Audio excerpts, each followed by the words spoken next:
Après 2 ans, donc dès 1992, la FESI prend le dessus en Côte d'Ivoire au détriment de tous les autres syndicats d'étudiants et élèves. Mais la FESI n'occupera pas tout l'espace et les esprits car le Messie était encore vivant.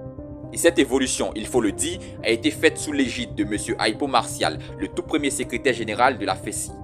En 1990, quand Aipo prend la direction du mouvement, les étudiants fréquentent beaucoup plus la rue et les manifestations que les amphis et les salles de travaux dirigées, communément appelées salles de TD.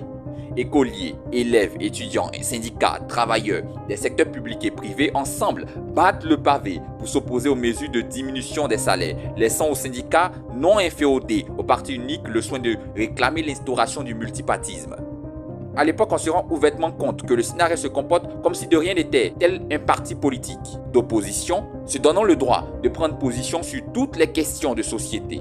Dans les milieux intellectuels et politiques, l'existence de cercles de réflexion politique clandestins est devenue leur habitude et leur mouvement préféré.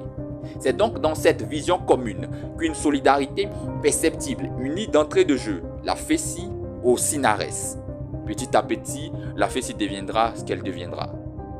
La jeune association estudiantine s'impose comme la première force organisée à même de faire descendre dans la rue des dizaines de milliers de jeunes.